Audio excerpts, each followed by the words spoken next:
Good evening, everyone. It's Wednesday, March 16th, 2022. It's 6 p.m. It's a regular meeting of the Pacific Grove City Council. And could we have a roll call, please? Yes, Mayor. Mayor Peak, Here. Mayor Pro Tem McAdams, Here. Council members Emilio, Here. Coletti, Here. Tomlinson, Here. Paduri, Here. Smith. Here. All are present with Council members Paduri and Smith presenting via Zoom. Thank you very much. And I'll ask Mayor Pro Tem McAdams to lead us in the Pledge of Allegiance.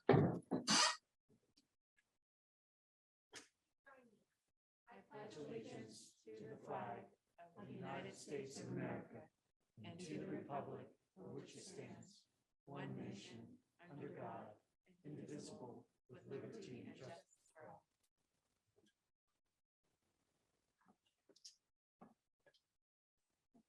Now we'll turn to approval of the agenda. Ms. Anastasia Wyatt is unexpectedly called away tonight. And so, Mr. Harvey, she's got 3 items on the agenda, one on consent.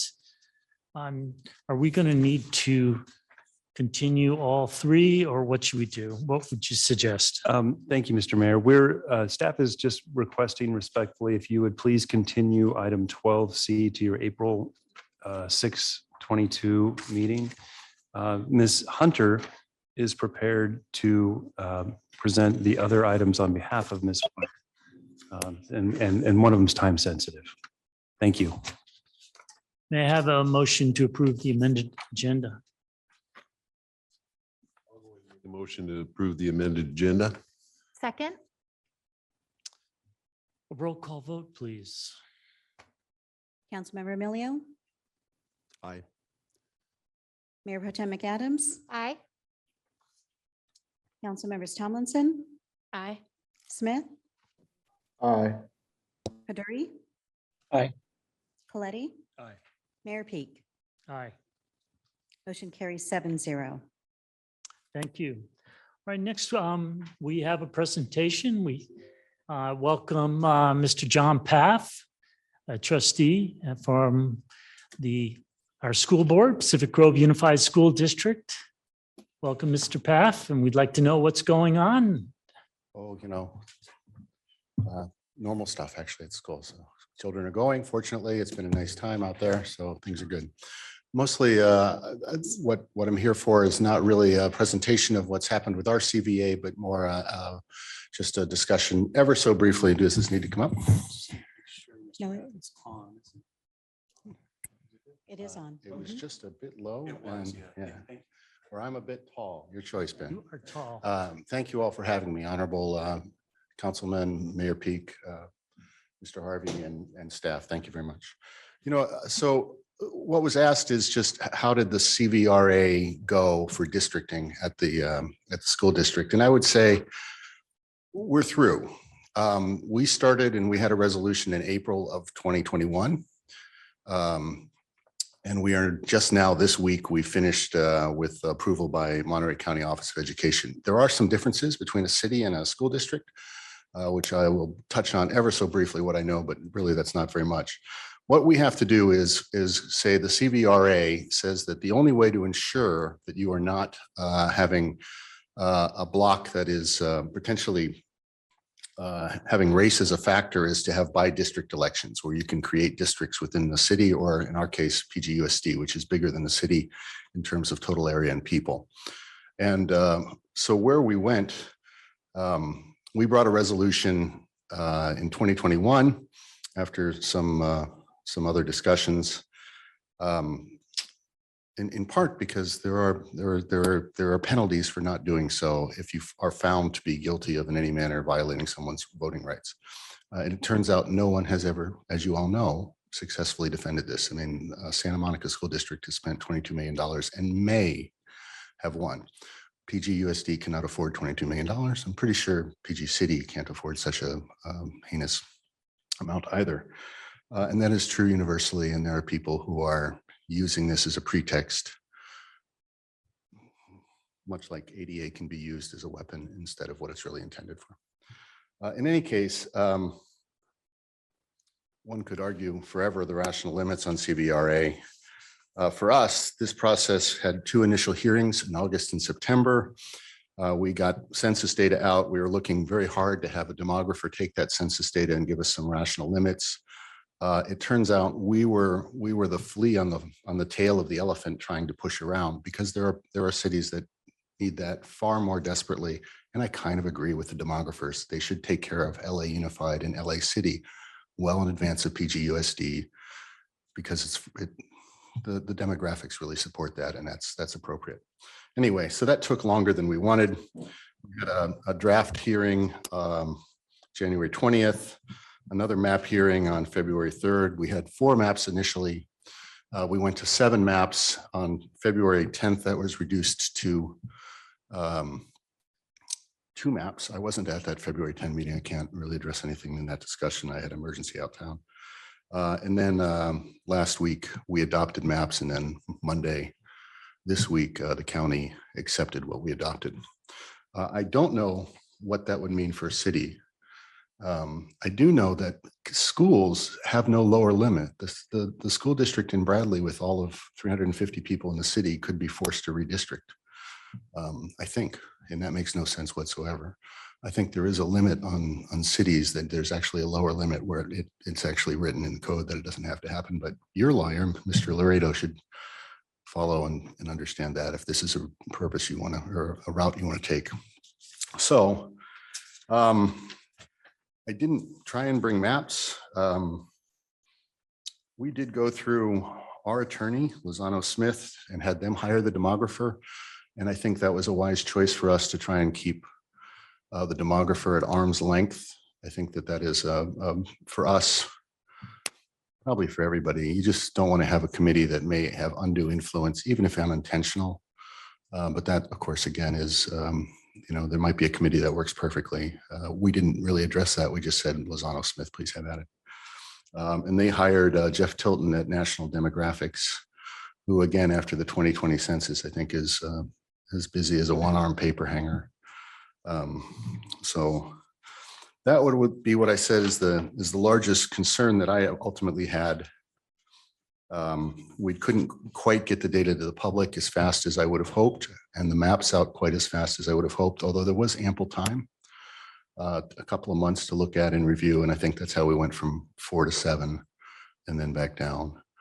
I think that was to address the question that was asked of me, and I open up for any questions you might have right now. So I'll start with a question. So often, my understanding is in selecting a map, the location, the home of each of the elected officials becomes an issue, or can become an issue. Was that an issue for PGUSD? It's a very good question, Mayor Peak. I would say, for me personally, I didn't actually look at those locations until after I had looked at the rest of the statistics and how I thought things went. And ultimately, the map we went with, I think, has the greatest potential for inclusion of various populations. It's not perfect. That can be a factor. And in fact, in my notes, you have federal requirements, CVRA requirements, and then the next 2 are try and maintain some rational distribution of existing, because you were all elected, right? You've already been elected. So if you inadvertently got pulled out, well, okay, that means we're somehow violating somebody who actually voted for you. So it is a concern. I can't speak for everybody else. This is not my highest concern, but it definitely was a concern presented. So. Councilmember Tomlinson. Yeah, thank you for coming and updating us. What map did you pick? We ultimately went with what's called the teal map. The first 4 map were colors. The next were monarch, lupine. Forgive me, I can't remember the third. And we went with the teal map, which is one of the requirements is, is it rationally distributed? Yes, it is. Is there a voting block that you have disenfranchised? The answer is not really.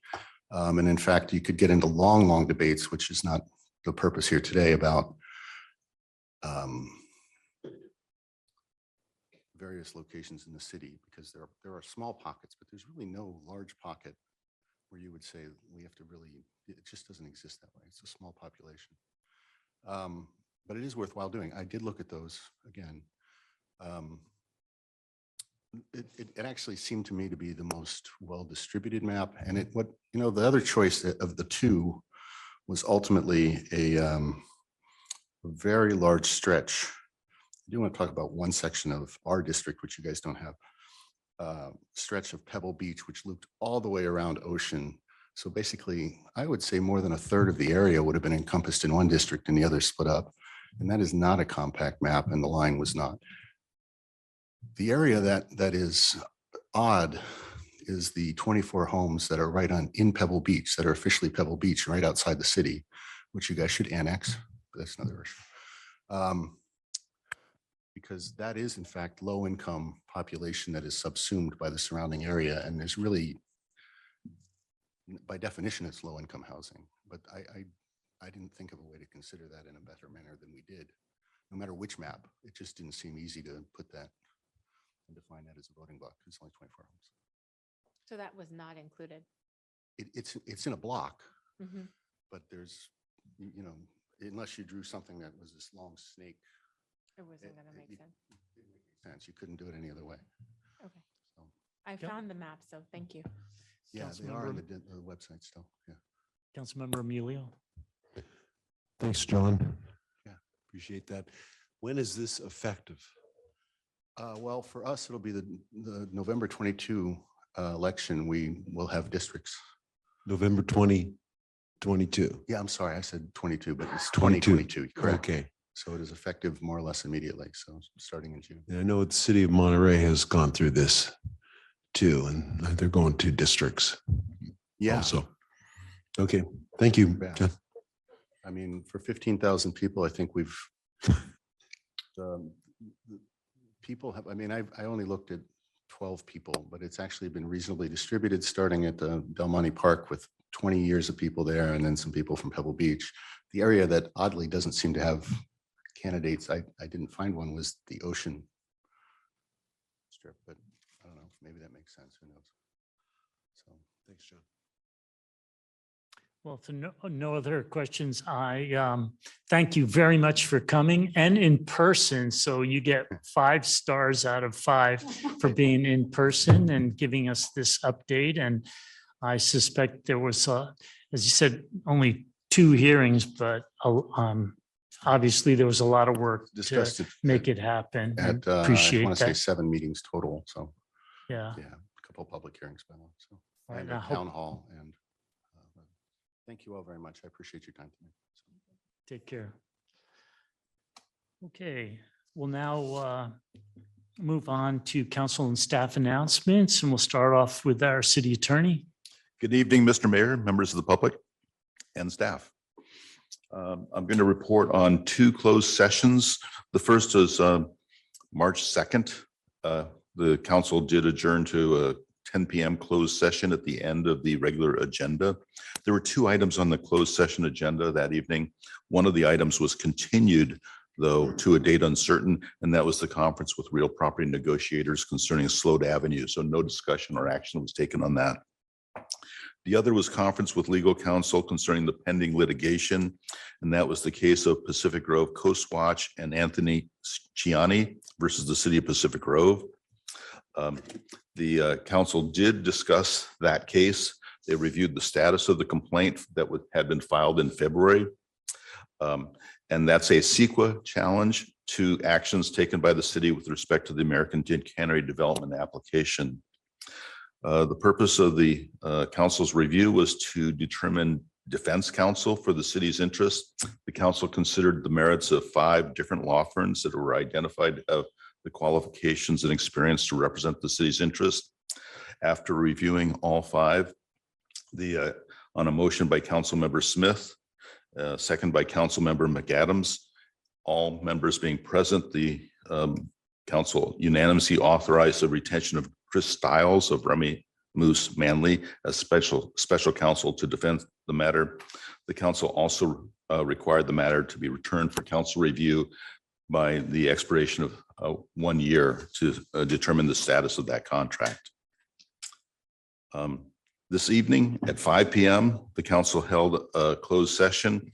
It was conference with labor negotiators concerning the city manager's employment and also city manager's performance evaluation. The council reviewed the current circumstances, but no specific action was taken. 6 members of council were present. Councilmember Smith was unable to attend. That concludes my report. Thank you, Mr. Harvey. Any staff announcements? Yes, Mr. Mayor, Ms. Kendall has one announcement that I'm aware of. Thank you, Mr. Harvey.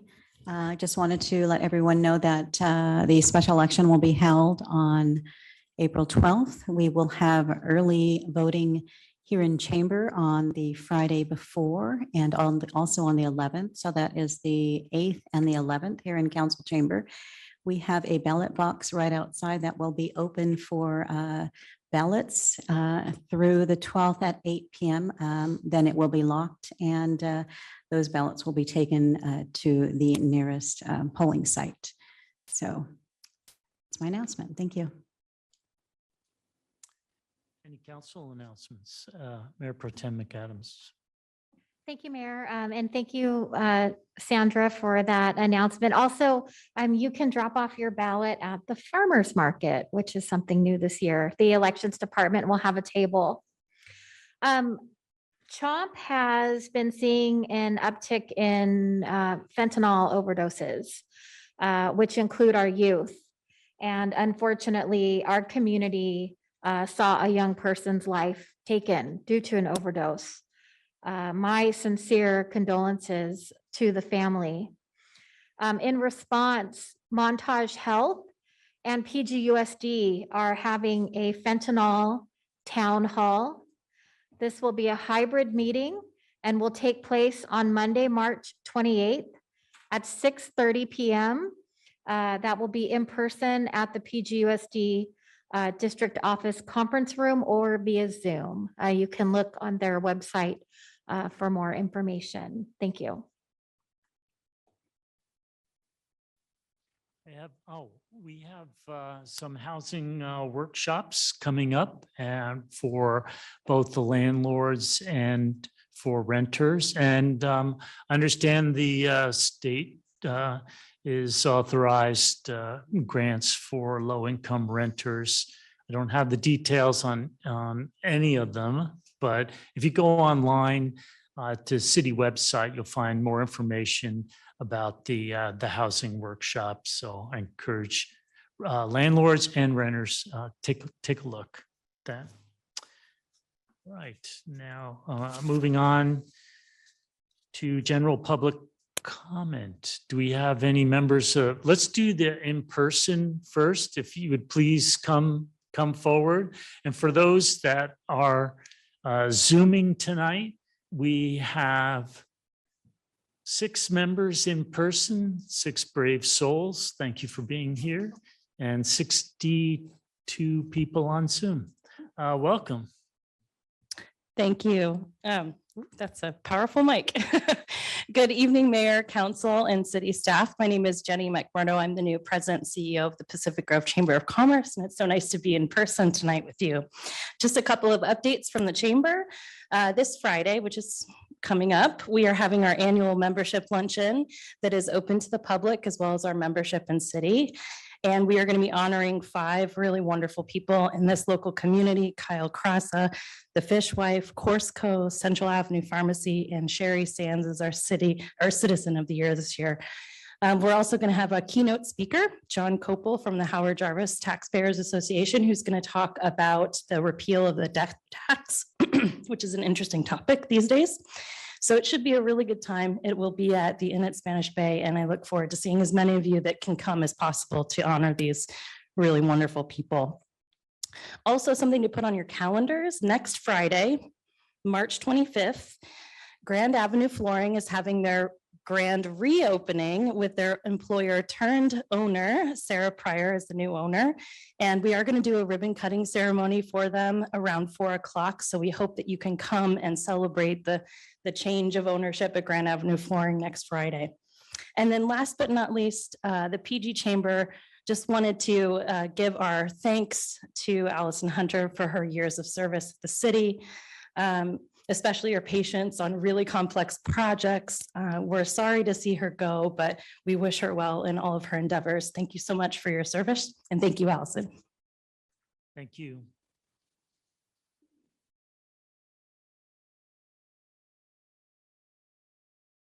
Welcome. Jeannie Byrne, architect and resident of Pacific Grove. I want to echo what Jenny just said. The community that really cares about Pacific Grove really appreciates Allison Hunter, her professionalism, her integrity. She has been a real contribution to the planning department and to the city. And I just thank her so much. Right, let's turn to our virtual audience. Do we have anyone wishing to make public comment? We do, Mayor. Jane Haynes, you have the floor. Welcome. Hello, can you hear me? Yes. Okay. I want to thank the city for several things. The first are the offsite city manager conferences with residents. It gives us an opportunity to go in and talk directly to the city manager, ask questions about why certain things happen in certain ways. And I think it's a great move forward for transparency and for public participation. So I want to thank you for that. The second thing I want to thank you for is the home key presentation that happened on Monday night. By my count, there were almost 100 people at the community center. We got to listen to presenters. Then, to my mind, more important, we broke into small groups. We got to talk with each other. I learned a lot from the people at my table. Then we got to ask questions of the presenters again. And I think it's wonderful. I hope we do that with the cannabis issue. I hope we do it with other issues that are coming up. And I very much appreciate that happening. And the third thing I want to talk about is the article in today's Herald. The article indicated that there had been a council member who had been disrespectful to staff during the ATC hearings. I heard every ATC hearing there was. I heard the entire hearings.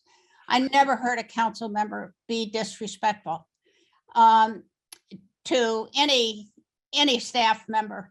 And so I was very glad to read that there's going to be an investigation. It didn't say what the investigation is about, but I hope it's an investigation into this allegation, because if the investigators listen to the same thing I listened to, they're going to find that there was aggressive questioning, yes, but it was along the lines of the same thing the Coastal Commission was saying to the city.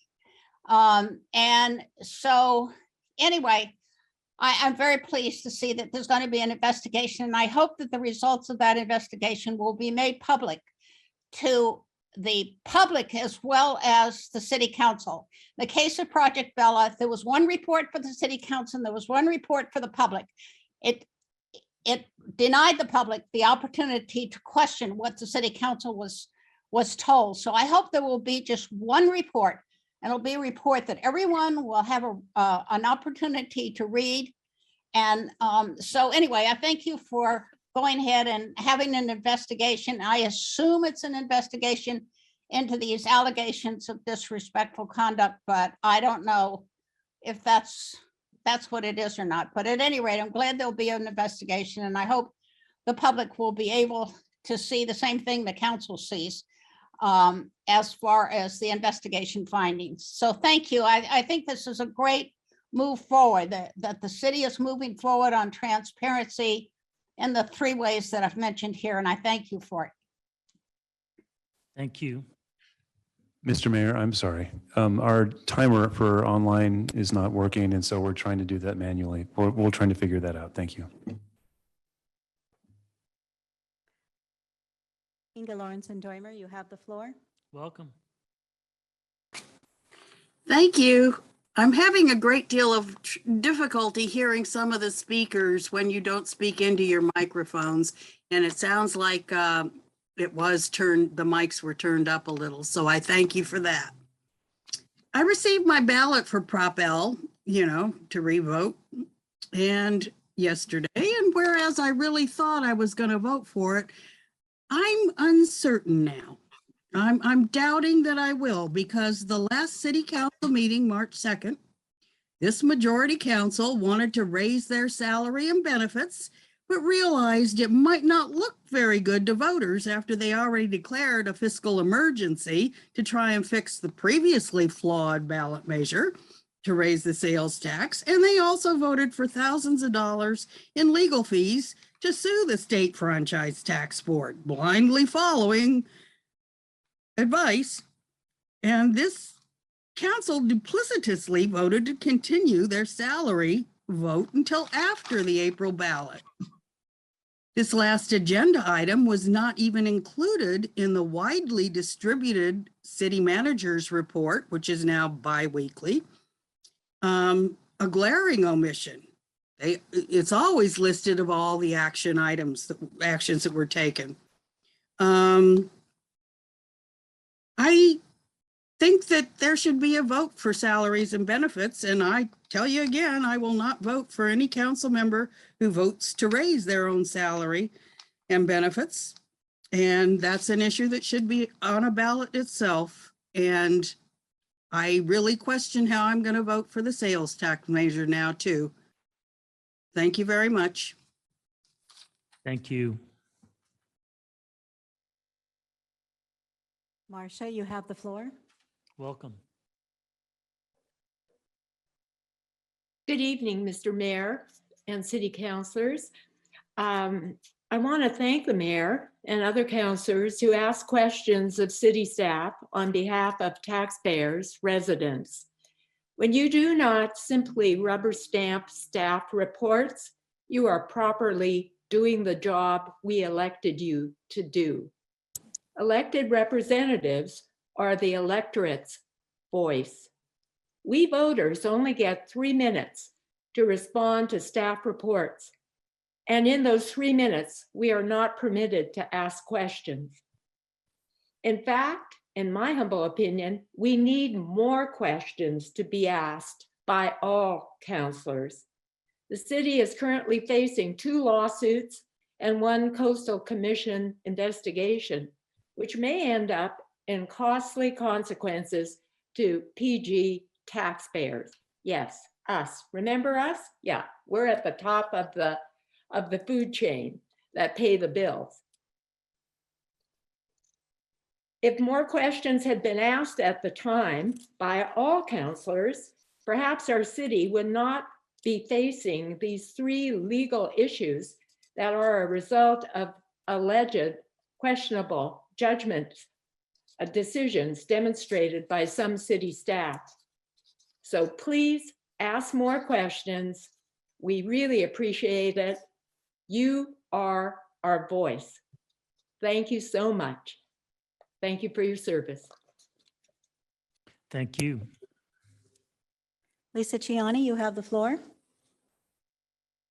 Welcome. Before the timer starts, I'd just like to say the sound in the council chambers is fluctuating continually. You go from whispers to loud voices. So I hope something will be corrected. Thank you. I'm still waiting for a response from the planning director about why she disregarded the exception in the LCP to the exemption she used for the street rehabilitation work on Ocean View Boulevard near the 5th Street Harbor Seal Rookery. The exception states that the exemption does not apply if the project, quote, will have a risk of substantial adverse impact on environmentally sensitive habitat areas, end quote. Harbor seal rookeries are environmentally sensitive habitat areas, or ESHA. Noise disturbance can be expected to have serious consequences for the harbor seals at Fifth Street. If the satellite colony that uses the Fifth Street Rookery are unable to give birth there due to noise disturbance from pneumatic machinery and other equipment, there is a chance that some will go to Lovers Point to give birth, which could result in the beach being closed to the public for at least a month. The reason the Fifth Street Rookery is protected with fencing is to provide a sense of safety for the seals and avoid expansion of pupping activity to the west. If street work starts after pups are born and before they're all weaned, there's a good chance the noise disturbance will result, excuse me, in the pups being abandoned and dying. The Community Development Department did not provide proper noticing to interested persons, including myself, as I am on a notification list for all CDP determinations in Pacific Grove. Determinations indicate whether the permit will be exempt, waivable, non-appealable, or appealable, and are required to be made by the planning director at the time a CDP application is submitted. The street rehab determination was made on December 7th, but the public didn't learn about the exemption determination until March 2nd. Had I been notified in December, I could have challenged the exemption determination, and protections for the harbor seals could have been worked out in a timely way instead of council attempting to do that in the midst of a council meeting. Council's approval of the project did not include any stated protections despite all their discussion.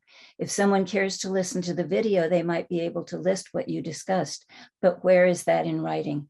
Who's going to ensure the Fifth Street Seal Colony's safety from noise disturbance? Dango said Monterey Peninsula Engineering could be consulted. MPE does not have seal expertise. Please provide more assurance of seal protection during the work, and I hope to receive an explanation soon of why there's an exemption despite the exception for ESHA risks. Thank you. Thank you. Lori McDonald, you have the floor. Welcome. Hi, thank you so much for letting me be heard. On a somewhat related note, I just wanted to bring to the city's attention, we've had an increase in the number of people climbing over the Hopkins fence and having parties down there. They had to clean up a bunch of beer cans and some beach towels. And with rooking season coming up, we've asked for increased police presence, and don't know if that will be implemented or not. Our understanding was that police were called and there wasn't a response to the most recent incident. And so we just wanted to bring that to the city's attention to see what can be done so we don't run into risks of people continuing to do this, especially being that seals can start to be born pretty much anytime. Starting tomorrow, I guess, is the first day we've had successful full-term pups historically. So thank you so much for listening, and we'd love to hear what is available to help protect and monitor more closely activity that's going on in the marine protected area. Thank you so much. Thank you. Maria Tracy, you have the floor. Welcome.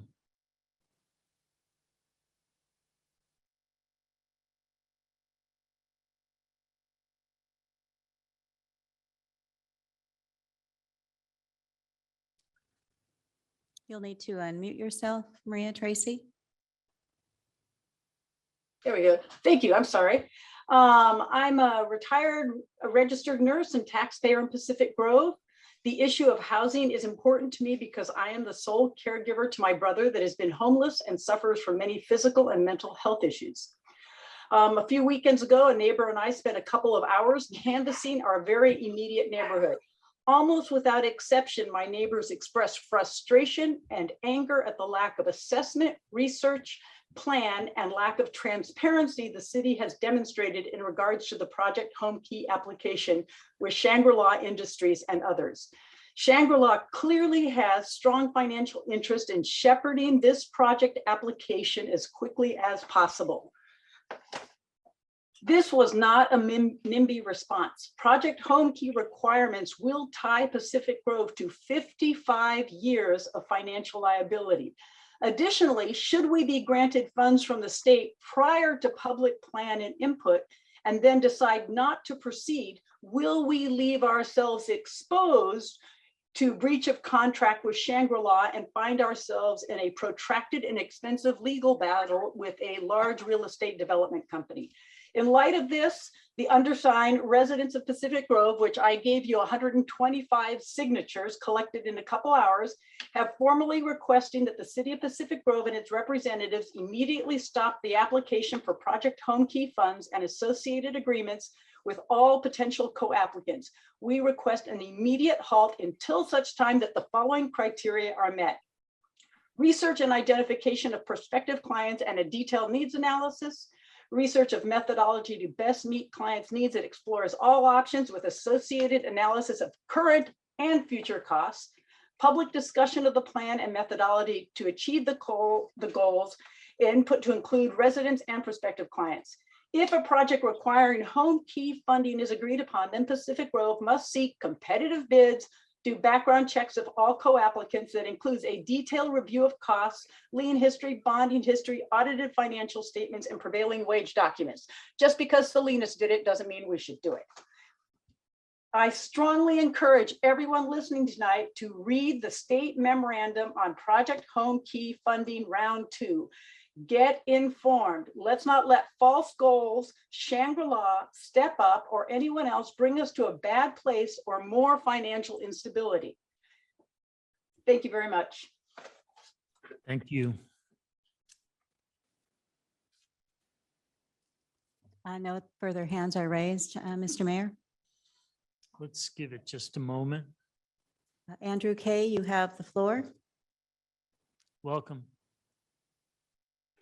Good evening, Honorable Mayor, City Council persons, and the public. My concern is I sent an email and I admit the email was sent late. It was sent us today, requesting that item 14 be put up earlier on the agenda. This item is directly related to item 9B.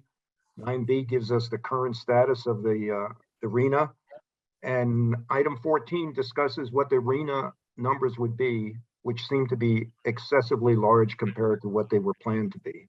And I believe that this public needs to hear this. There is a time critical issue in this, in that if there is an appeal that needs to be done, the appeal process starts on April 22nd. So therefore, I request that we get to this item today in some manner. Thank you. Thank you.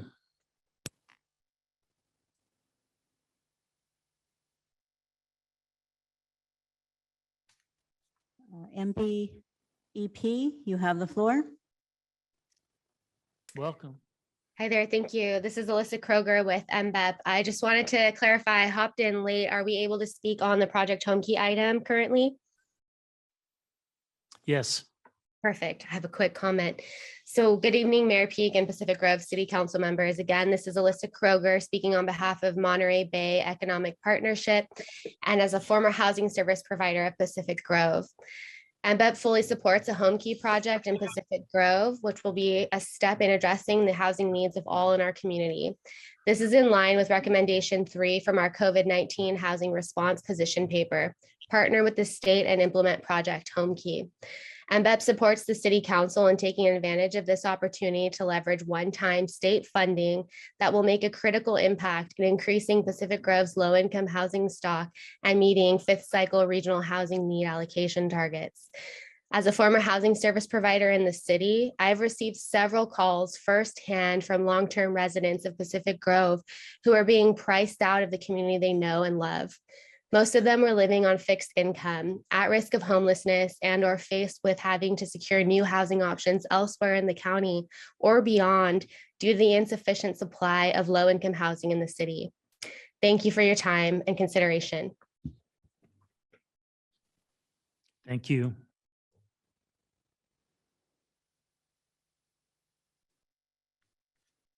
No other hands are raised, Mr. Mayor. All right, we'll close public comment and move on to the consent agenda. Anyone at council would like to pull a consent agenda item? Mayor Pro Tem McAdams. Thank you, Mayor. I'd like to pull 9C like cat.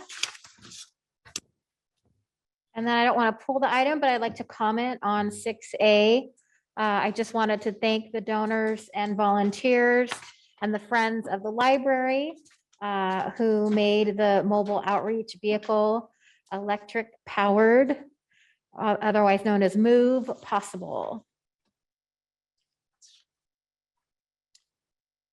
Anyone from the public wishing to pull a consent agenda item?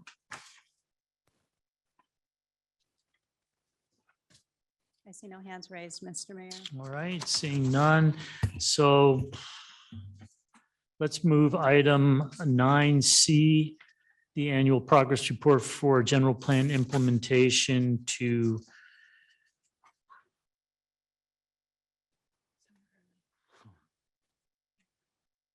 new business 13B. Is there a time sensitivity to that, Mr. Harvey? Yes. It just says receive the report. Right. I think that we're okay with that. I'll look to Ms. Hunter just to confirm, please. Yes, thank you, Mr. Harvey. That is actually due to the State Office of Planning and Research, April 1st. So there is a timing requirement. Okay, so what the recommended action is just receive the report. So there's no council action, or am I misreading? That's correct, Mayor. Mr. Mayor, so just, I think the Mayor Pro Tem wanted to pull the item for a discussion, and Ms. Hunter is just trying to make sure that we just receive it tonight. That's all we're trying to make sure. So the state requirement is that it is heard by the legislative body. Is that right? That's it? That's We don't take correct, any yes. action. Yes. Okay. I'm going to be optimistic and still leave it as 13B, but let's check after the break or when we get to 9 o'clock to see where we are. So we'll get that addressed tonight. 9C as in cat.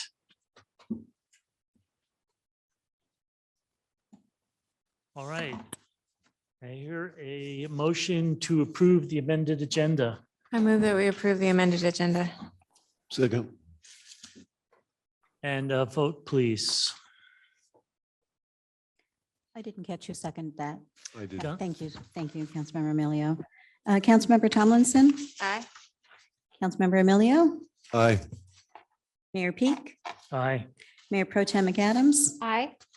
Council members Coletti, Aye. Hoduri, Aye. Smith, Aye. motion carries 7-0. Thank you. So I'll recap what we just did. We just approved council minutes from March 2nd. We've adopted a resolution accepting grant funds for the Pacific Grove Library. We have received a report, check register report, and the core revenue status from Director Hannah. We've received, we have approved, authorized city manager to execute the proposed extension for continued contract planning services not to exceed $98,400. It's reimbursable by Comstock for the ATC planning. And we have received and accepted an annual progress report for submittal to the California HCD, Housing and Community Development, for a progress report on housing. And we have received minutes from the Economic Development Commission for December, the Library Board for June, September, and November. And that brings us to item 11A. Public hearings. Our first item is amendment for permits for what's now called the PG Hotel. This is a quasi judicial hearing. And so, well, I'll ask first, we have a presentation by staff, and then we'll have the applicant, I assume, will want to make a presentation. 10 minutes enough? What would the applicant what's the applicant's desire on 15 minutes? 10 minutes should be adequate.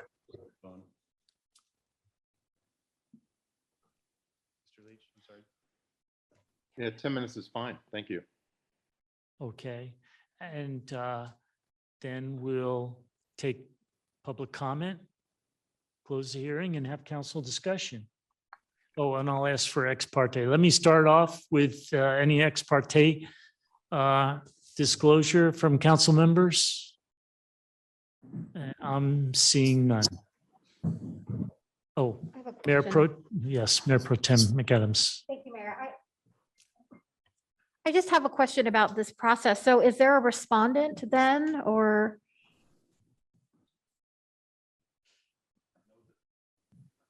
No, there's not. There's a use permit. There's not been any formal opposition filed. Okay, great. And then this hearing was noticed correctly?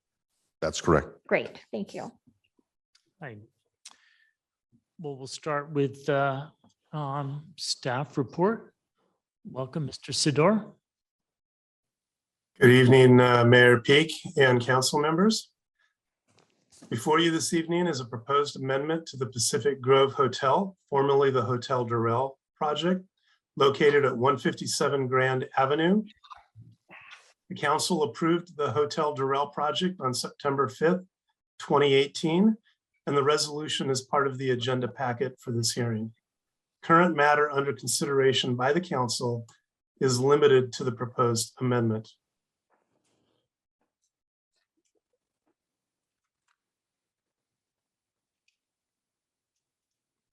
As currently approved, the project would consist of a 4-story, 116-room hotel with a total gross floor area of 76,182 square feet, including standard high-end lodging amenities such as a restaurant, gym, spa, and meeting rooms.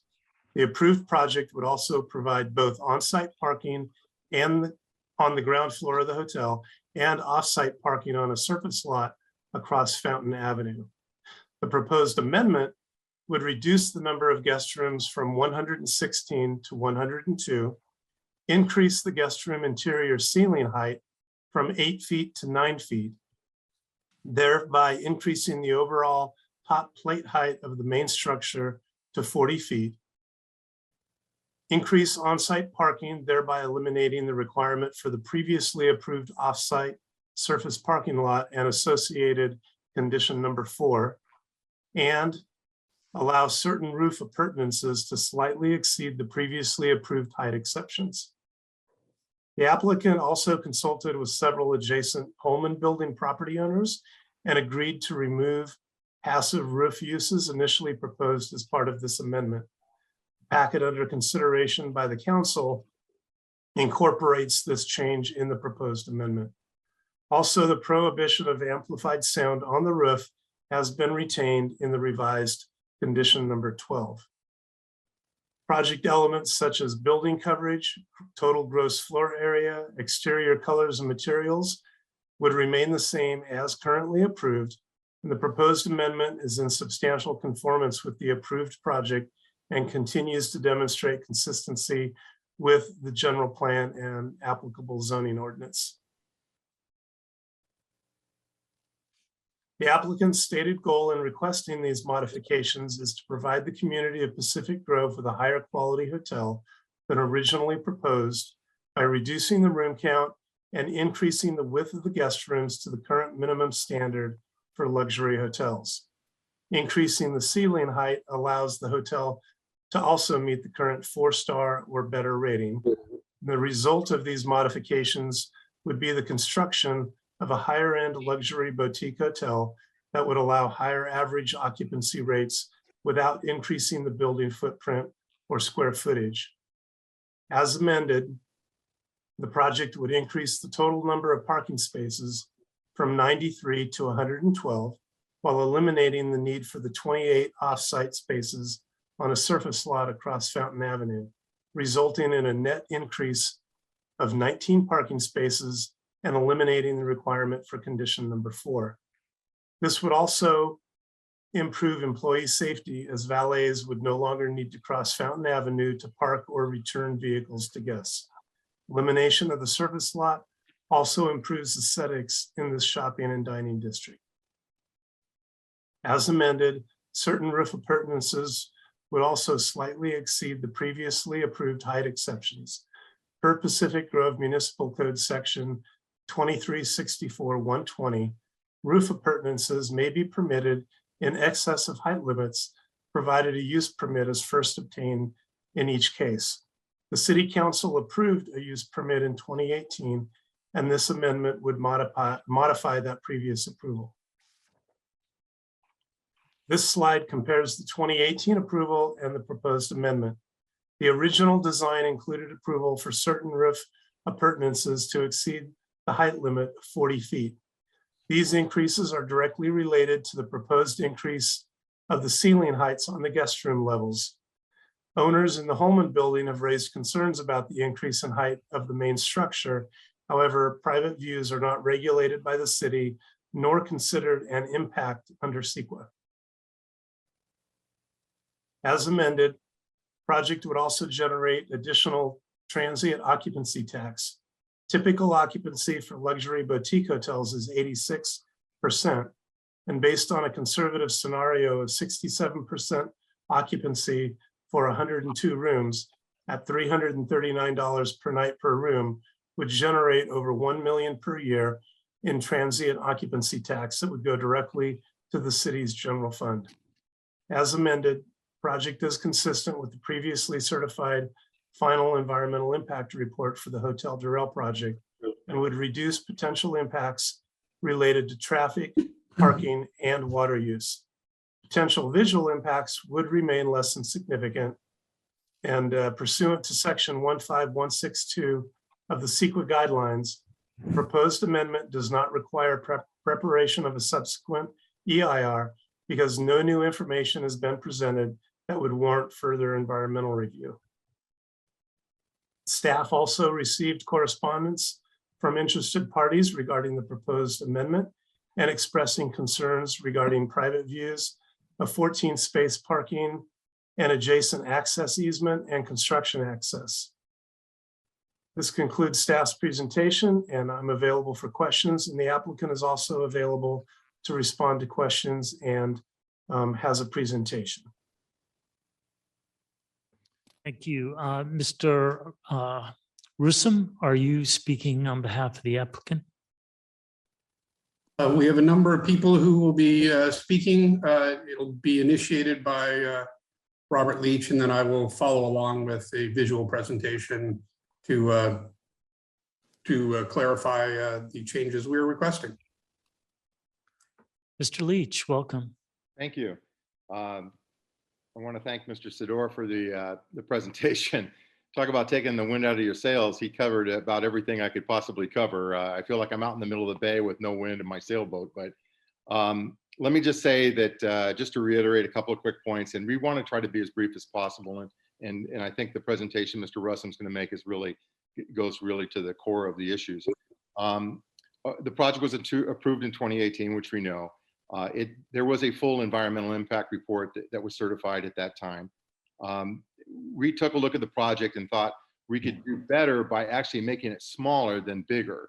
I know I was reading stuff on this project for weeks and weeks and weeks, including Measure F, where they wanted to build a 75-foot tower with 200 rooms, and that obviously didn't pass. But rethink what the marketplace and the charm of the downtown really has is that we need to build a small luxury boutique hotel with a fine restaurant, great spa services, great gym, and a high level of service to the customers that come to us. The quick highlights: we reduced the room count from 116 to 102 in order to widen the rooms, because the original developer of this project, I believe, was probably a real estate developer, but not really a hotelier.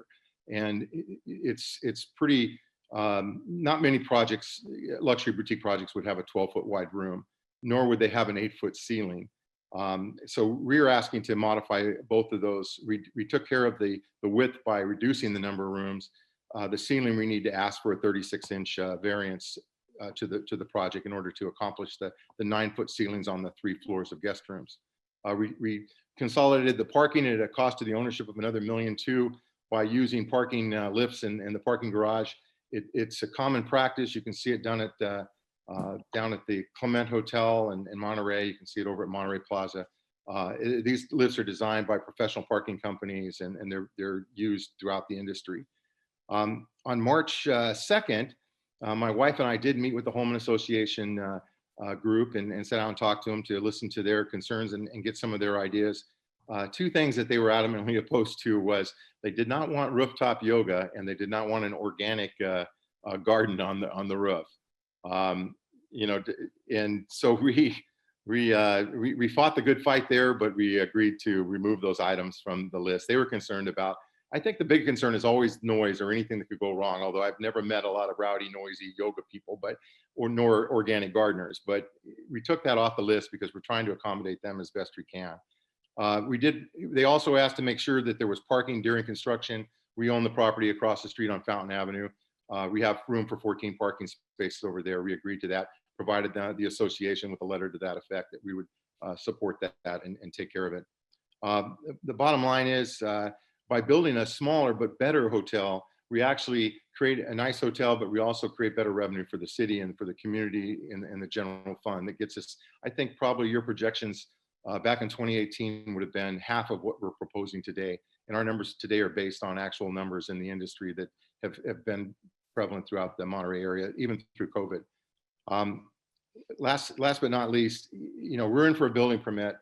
This is a critical path for us to get this ceiling height adjustment made so we can get our plans done. We want to start construction this summer, take advantage of the building season. We're being pushed by the problems you see in the economy with inflation. Costs are high, everything's expensive, but we've got a window to get this thing started. The city's waited 15 years for this project. We'd like to get it up and going. I'd like to turn this over to, we have Mr. Russum, who is the architect for the project, who, by the way, was never in favor of the small rooms, but was asked to do so by the previous developer. And then we have Jay Harris, our CEQA counsel, and Tiffany Cooper, the Vice President of Development for Kimpton Hotels. And Russ will be the longer talker, but Jay and Tiffany will probably be brief. Thank you. Thank you, Robert. Hopefully I will not be too lengthy either. I'm going to attempt to share a screen here. I was told that was the best way to approach this. So before I do that, I'll introduce myself. My name is Randy Russum. I'm an architect with RM Design Group. We're out of San Luis Obispo, although we have offices all over the state. And I've done a number of projects on the Monterey Peninsula and Pacific Grove over the years, as well as worked on this project for about 6 years till we finally got it entitled. And here we are hoping to get constructed. Moving forward with sharing a screen.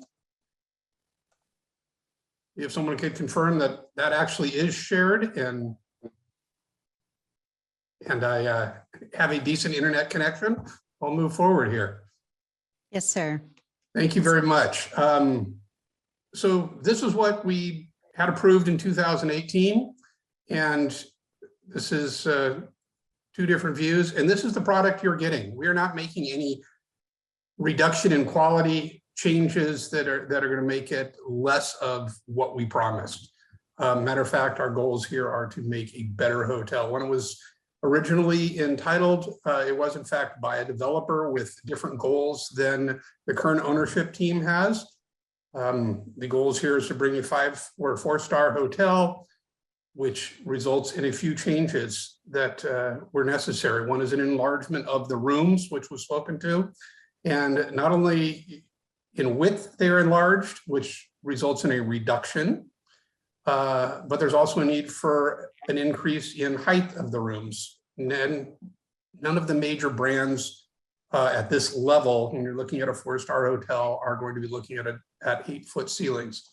That also allows us to do something that is advantageous to the neighbors, in that we can change the type of equipment we use for mechanical and go to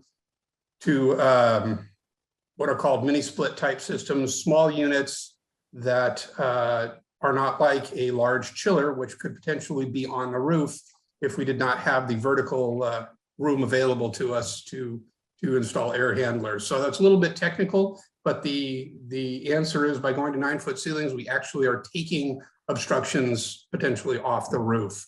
I'm going to go through some of the changes here real quickly and comparisons. This graphic is basically informational for you. For the left side, this is what our approved parking looked like, which included parking across the street on what we call the fountain lot.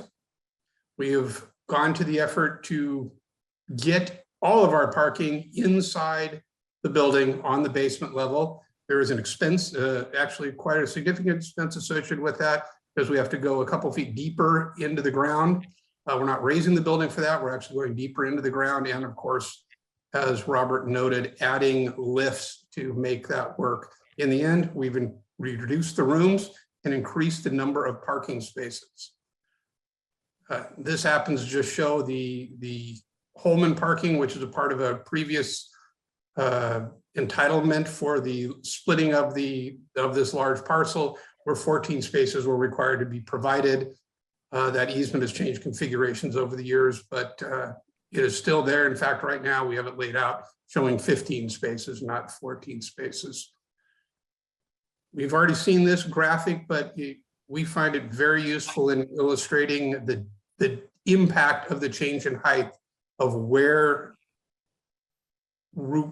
areas of roof, or in this case, not even roof, it's actually the screening that screens mechanical, would protrude across the 40-foot height limit. The structure itself, the roof itself would all remain, the enclosed space would all remain under the 40-foot height limit. This accounts to just a couple % of the overall building footprint. This, we provided this, you probably see it in your package, showing a difference in how that steps up a foot at a level, and the areas are dashed in showing where we're increasing those screenings. Should be noted that we also end up on that back parking in the corner here, lower left corner. I'm not sure if my cursor comes across well. We end up increasing the height in the provided parking for the adjacent property by a foot also, so increasing their vertical height. These are great graphics right here, because I'm showing you on the top, the approved plans. This is what you saw in 2018. And this is the impact of the height change to the overall project. You can see these small areas down in the front here where our roof screening, our roof that extends up the screen equipment, is what is extending across there. I think we have a little chimney also poking up in this particular view. Again, this is a similar illustration of what that looks like compared to the mass of the building in back of us. Again, here's on the Grand Avenue side, you can see the impact is actually hardly anything there.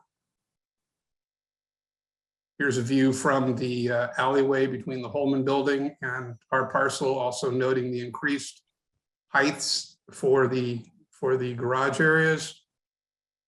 And I'm trying to show you at various locations, so I'm not cherry picking. This happens to be right through the middle of the parcel, and you can see the impact. Actually, the building itself does not, in this view, does not actually cross anything. That's building beyond. And one more view of another piece of through the section there. And all this is to just illustrate where the changes are really occurring, so you have a complete understanding of the impacts here. And I think that's all I have for you as far as this goes. I'm here to answer any questions. See if I can stop sharing. Stop share right there. I'll make myself available to answer any questions along the way. I know they come up. Sometimes these things get complicated, and I've been with this project since the beginning. So I'm here if you need me. With that, I will pass it on to our next speaker.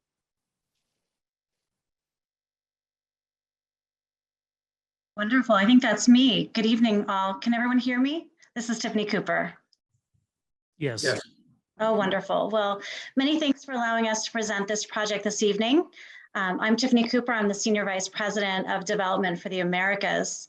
So for those who may not be familiar, Kimpton Hotels and Restaurants is a boutique lifestyle brand that was launched more than 40 years ago, just a little bit north of you up in San Francisco by our founder, Bill Kimpton, back in 1981. Today, our well-loved brand is one of the world's greatest boutique firms in the world, and one that is well known for respecting and honoring the neighbors that we enter. Kimpton is delighted to partner with Bob Leach and his development team from West River Hotels for this opportunity. And we've been working with ownership for the past year to help design the very best possible hotel for the Pacific Grove community. I have worked with Bob for years. He's reputable, a quality developer with a proven track record for building authentic hotels that are complementary to their locations. Our main goal as the brand and the operator for this property is to assist Bob and his team on the curation and creation of a high quality property that will pay homage and reflect the unique nature of the Pacific Grove neighborhood. And on a very personal note, our Senior Vice President of Restaurants and Bars, Scott Gingrich, is a Pacific Grove native. So I know that this would be a personal honor for him to assist ownership on creating something that is authentic and locally loved for this community. Thank you for allowing us the opportunity to bring our iconic boutique brand to this special location, and I'm available for any questions that you may have. And our last speaker is Jay Harris, our CEQA counsel. Thank you, Bob. Jay Harris from Pioneer Law Group. It's a CEQA and land use planning law firm in Sacramento. And I've been brought on tonight to kind of add some comment about the CEQA that the city's pursued. And I'm going to keep this short because there's not much to say. The city's performed admirably with their very comprehensive environmental impact report. And this project presents some rather minor modifications, and their CEQA findings all appear adequate. And so that's all I really have here to say, and I will be available to answer any questions and add any extra color. Thank you. Thank you. Mr. Leach, that finishes your presentation. Thank you, Mr. Mayor. All right, we'll now go out to public comment. And let's start with the in-person audience. Welcome. Good evening again. My name is Jenny McMurdo. I'm President and CEO of the Pacific Grove Chamber. Thank you again for hearing me. The Pacific Grove Chamber is a champion of this project. We believe in Robert Leach and West River Hotels, Kimpton Hotels. They've done their research. They've reached out to the community. They've talked to the homeowners. They care about the character that this hotel brings to the downtown area. They want to revitalize after the pandemic. I think this project will do that to our downtown in an area that really needs it. We don't think that the amendments that they're trying to make to this use permit are onerous, and they really have tried to do their research and make changes when they heard that there were concerns. So we urge the council tonight to approve this amendment. Thank you. Thank you. Do you have anyone else in person wishing to make comment? All right, let's go to the virtual audience. Thank you, Mayor. And just for your information, looks like we have about 5 speakers presently. All right, Peter Mountier, you have the floor. welcome. Good evening. Thank you. I'm just going to chime in with Jenny here. This is a good project. The building permit and the AUP has already been approved by this council, and the requests before you are very minor. 9 feet for rooms is, as stated, the new standard for luxury developments, and it's appropriate for the proposed project. I think not approving the amendments that have been requested would hobble this hotel before it even got onto the ground. And finally, the offsite parking amendment places all parking on site, and the few adjustments to the 40-foot height limit are not egregious. So I would encourage you to approve this. Thank you. Thank you.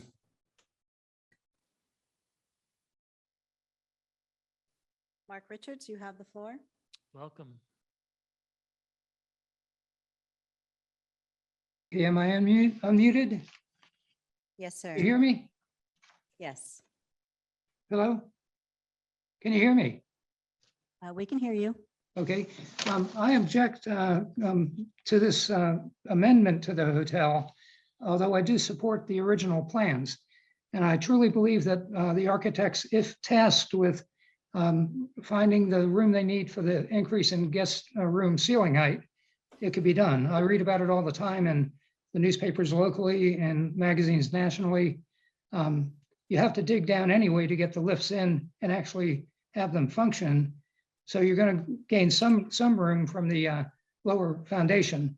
And if you did some creative soffit engineering, you should be able to get the increase of 1 foot in ceiling height that you say you need without raising the building height. The 4 items I'm going to object to is the 3 foot height in the building. That is not incidental by anybody's definition. Ask your residents if you don't think I'm correct. All the residents I spoke to, they hadn't heard about anything. You know, if the developer spoke to the community, no one I spoke to heard anything about it. And the roof activities, that's not any big deal. The partner of Bob Leach was sitting next to me when Bob Leach said after a few minutes they take it off the table. He leaned over and said, "We knew that would never get through." So don't spend a minute telling me that you gave me this wonderful give back when you knew you weren't going to get it at any time. And the second issue, the parking plans. If you look at how it will actually function, those cars that are parked in the 14 surface spaces in the garage, that's the key.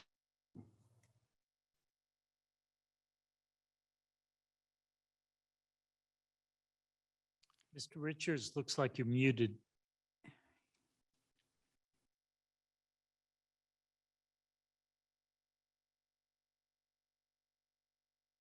Mr. Richards, you muted yourself. You'll need to unmute yourself. No, I did not. Am I back? Yes, you are. Okay. Well, to make a long story short, the PG planning should act in the interest of the Pacific Grove residents and not present something that is called incidental when it's anything but. If you raise the roof on your house by 3 feet, your neighbors are going to say that's not incidental. And then when it comes to the parking, the Pacific Grove City is still calling the Holman parking spots open to the public, and they are not. So I'd ask you, please correct that. And in the last 40 seconds, please make sure that there's a lot of opposition to this. Everybody I spoke to in the city was opposed to it. The planner said it's only a slight increase. It's not. The building's getting bigger by 3 feet taller. The appurtenance is, that is not an appurtenance when the building goes up. And the reduction in impacts to parking, it's going to be a disaster for parking. Thank you very much. Thank you. Bye. Debbie Beck, you have the floor. Welcome.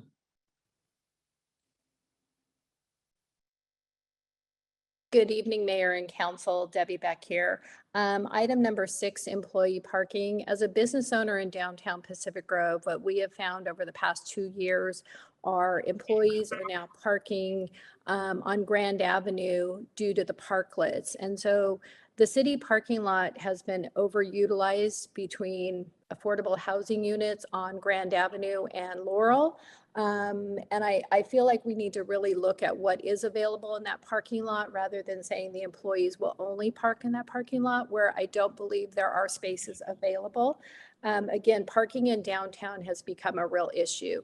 And I would really encourage the council to review how many parking spaces, if any permits are even still available for that city parking lot, or even open spaces. And I would imagine we're looking at 25 to 30 employees at any given time to park there. And that doesn't include our downtown merchants who are now filtering out into the streets and not parking in that parking lot. Thank you for your time. Thank you. Inga Lawrence and Doimer, you have the floor. Welcome. Thank you. I'm rather going to agree with Debbie Beck there that I believe that our city parking lot there is incredibly oversubscribed as far as it's kind of has been the catch-all of everything of, oh, you don't have enough, oh, well, city parking lot there, you know, behind the theater. Well, and the real proposal is for affordable housing there. So that's an interesting thing, but certainly it would be very good to know how many spaces are really available or will be for the life of this hotel for the employees. The other thing is, I actually want to thank the developers because they have been listening to at least the Holman people. That's more than other developments have done and run into trouble, because at least you are meeting with them, listening to their concerns and possibly hearing them.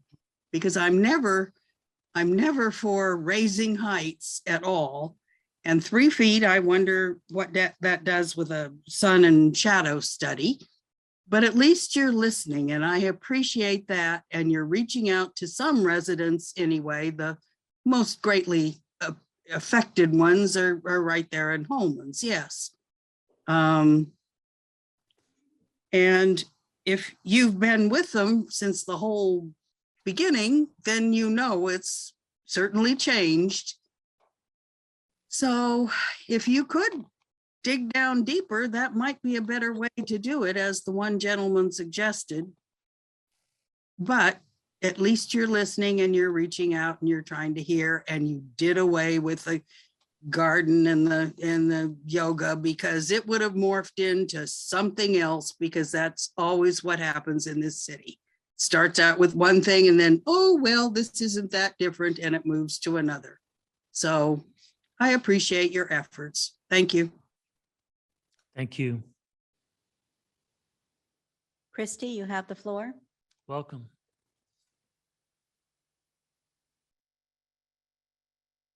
Can you hear me? Yes. Hi, I'm Christy, and I also work at the Pacific Grove Chamber. And I want to thank Mayor Peak and the council tonight.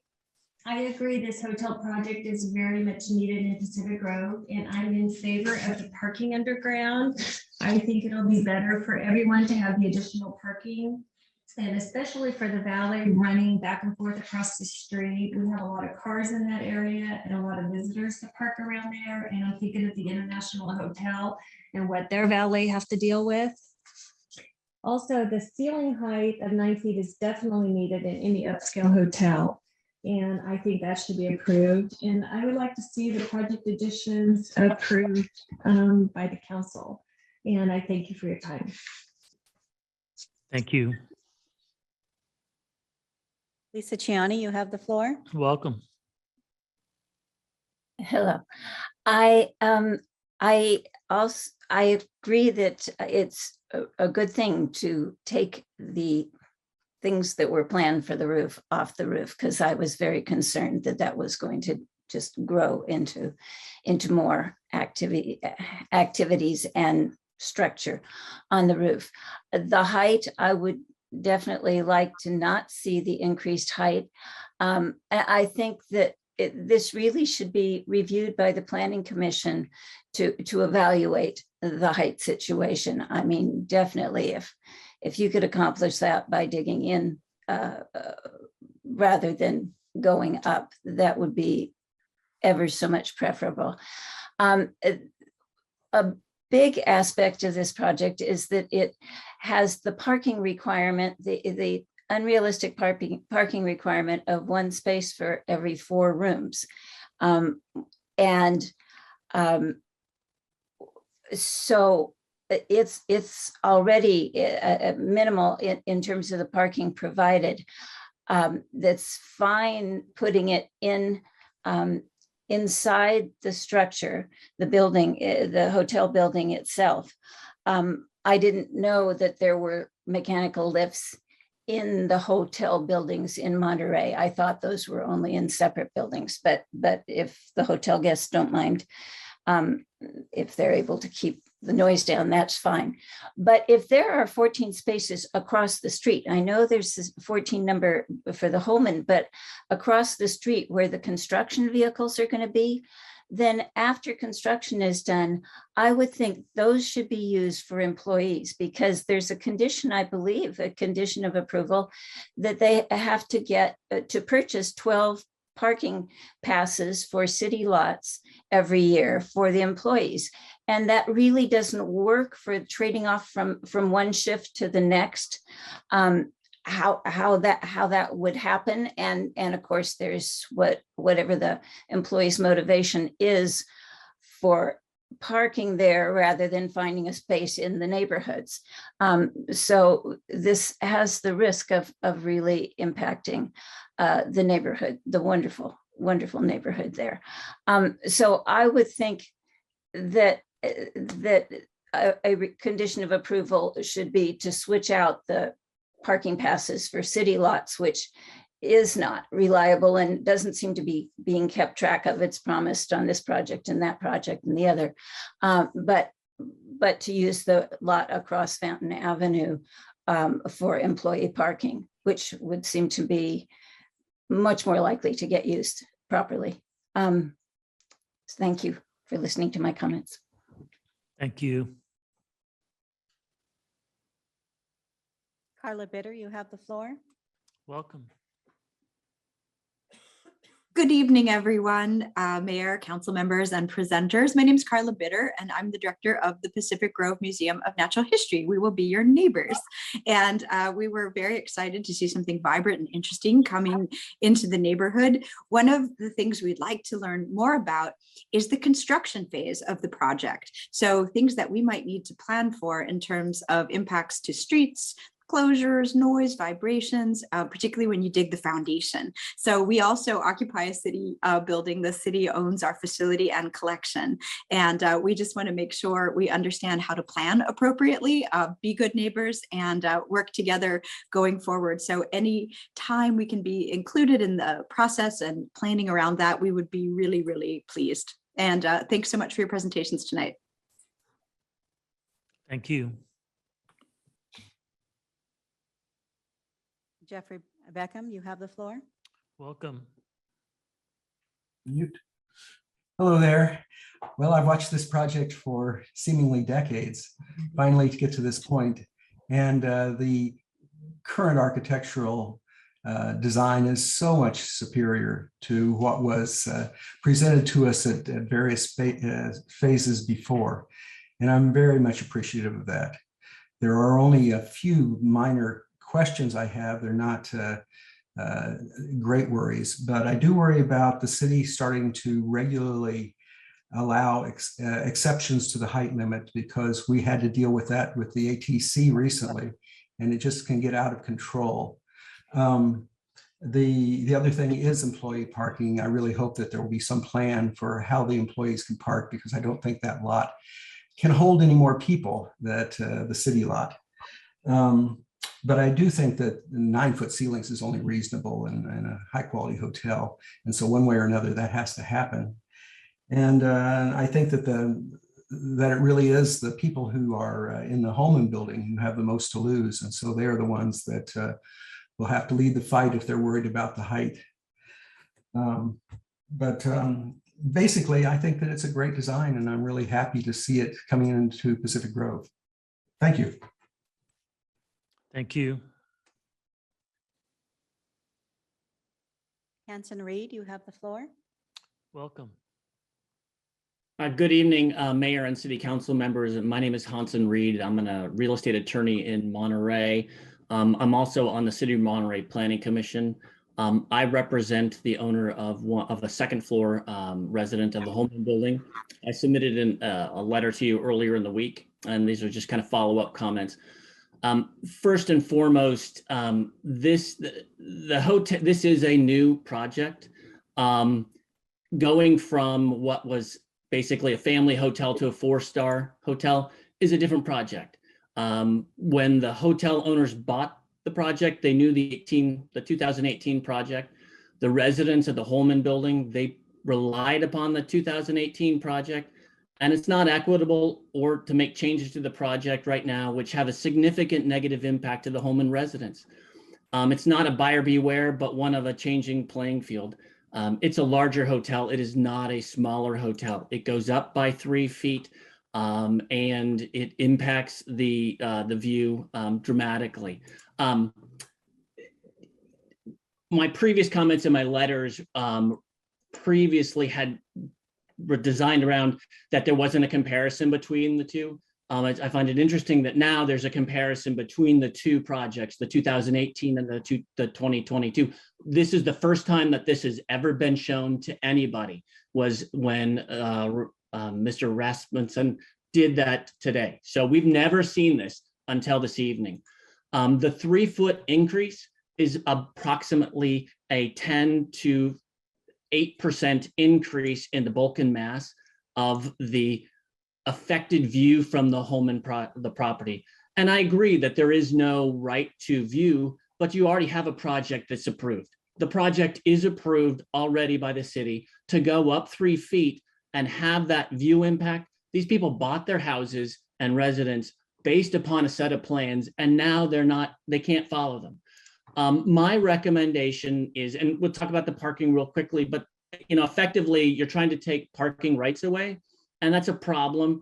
Trying to do this via the amendment to this hotel, and it's fine, but I mean it is what it is.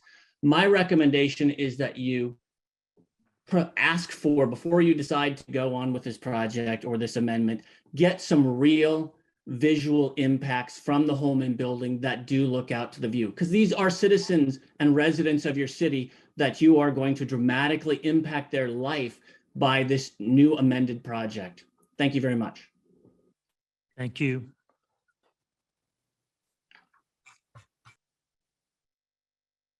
Marcia, you have the floor. Welcome. Thank you very much, Mr. Mayor, councilors. Well, I think there are very interesting views that have been reflected tonight, and I think the project is lovely, but there are impacts, and that I think needs to be resolved. Maybe if not tonight, maybe going back to the Planning Commission. It does sound like the developer and the architect has been very flexible in trying to make adjustments, and it does sound like that 3 feet extra does add a lot of extra bulk, and hopefully this can be resolved. One thing I wanted to do primarily is to yield my time to Mr. Mark Richards, because he had a number of things to say, but his microphone got cut off. So if he's still around, I yield my time, whatever's remaining, to him. And good work, Mr. Architect, and also good comments from my fellow citizens who live closer to the pending hotel. I'm sure it can be worked out, but it probably should not be worked out tonight. Thank you very much. I yield to Mr. Richards if he's still around. Dixie Lane, you have the floor. Good evening. Thank you. First, I'd like to say that I'm very familiar with Kempton Hotels, and I'm happy to hear that they're taking on this project, because I've always found them to be a quality hotel as a guest there. So I have so many of my fears have been alleviated, because I know that they do quality, they present quality work. I'm just mostly anyway, enough said.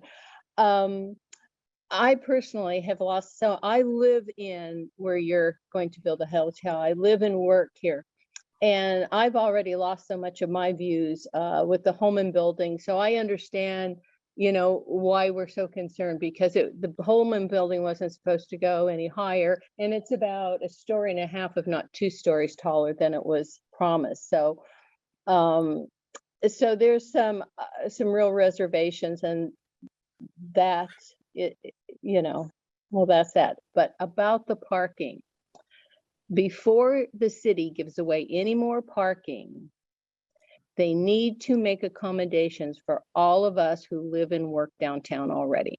I have been trying to get a parking pass from the city for 3 years, and there's only 5 available in the Fountain Avenue parking lot, 5 for residents. And so before you give them away to all the workers that are going to come with the hotel, I want my parking pass. And then one thing, when I hear about all this TOT, I have a question about how you're coming up with these numbers. Is this okay? Are you considering, are you assuming that you're going to have all new guests come to Pacific Grove and stay in your hotel? Are you considering the cannibalization that will happen specifically with Seven Gables, I would imagine, because they are a very high-end hotel? I was just wondering, because everybody that's coming here and building a hotel is saying they're going to create all this additional revenue through TOT. But there's got to be some cannibalization going on here, and I don't know that that's being considered. So anyway, thank you very much. I think your hotel is beautiful, but I understand people's hesitation about the height, because it sure took all my views away when they built these other 2 buildings on Lighthouse. So thank you. Thank you. Christy, you have the floor. Christy already spoke. We have 2 Christies listed here in the. Okay.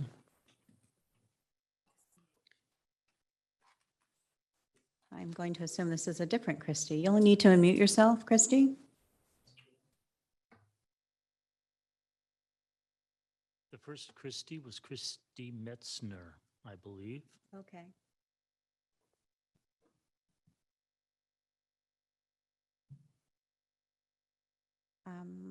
I will move forward. Christy, you'll need to unmute yourself.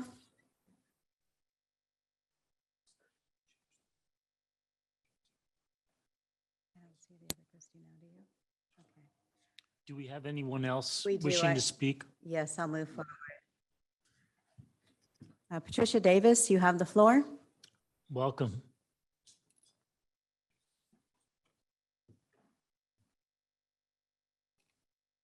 Unmute. Okay.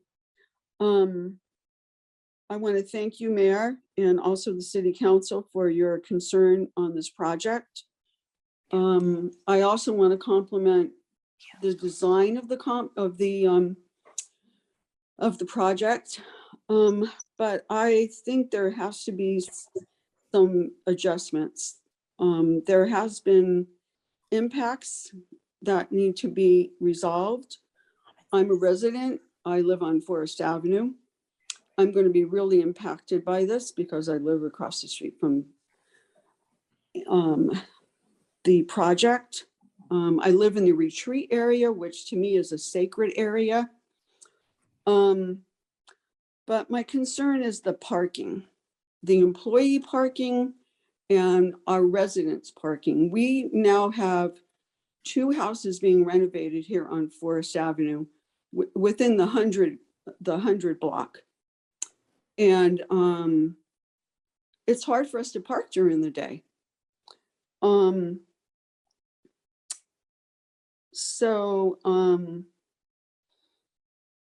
really think we need to look at that. I'm not too happy about the 3-foot increase in the size of the project, because I agree with others that it's going to impact the Holman building. I was really concerned about the Holman building, and I'm really happy that an attorney representing them has voiced their concern.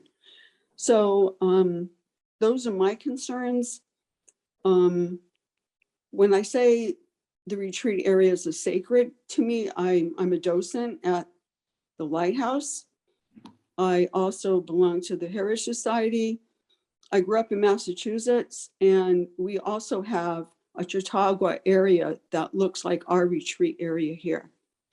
And I would like to keep that look. and not heighten the hotel. And also look at the parking if you can. Thank you very much, Mayor. Thank you. Kim, you have the floor. Welcome. Hi, thank you.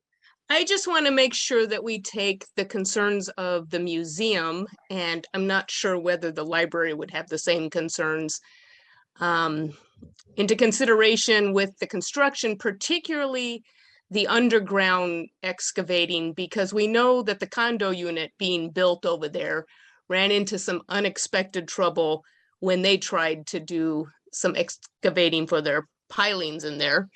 They had trouble getting into the ground. So we need to make sure that the specimens and everything are protected and that they're well aware of what kind of vibrations are going to happen for those two buildings, especially since we just redid the library.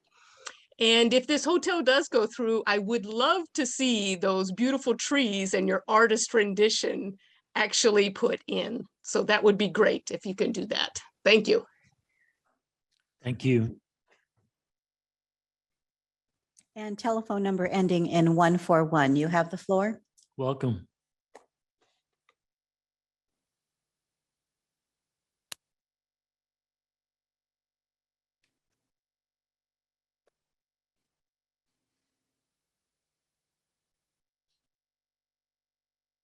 You'll need to unmute yourself. Can you hear me now? Yes. This is Tony Ciani, and I want to echo some of the comments earlier. I think the architects and developers for the project have been responsive to the community in terms of the design and also the relationship of the project for parking and transportation, primarily transportation. They relocated the entrance to the project away from the other side of the library, the opposite side of the library. However, the employee parking should be the responsibility of the hotel, not the responsibility of the community. So I think you need to take a hard look, or I recommend that you take a hard look at the alternatives for employee parking or employee transportation systems, whether there's employee vans, so there's shared transportation in and out by the employees that are provided by the company that operates the hotel. I think it's hard for me to listen to the complaints from the residents of Holman who have blocked views over and over and over again, including the construction of these screen walls to shield the views, the objectionable views of the utilities on top. So for them to be throwing rocks out of a glass house seems a little strange to me. Please focus on the parking. I think you need to celebrate the fact that these people have been responsive to the community in terms of layout, in terms of the design, in terms of the architectural styling. Thank you. Thank you.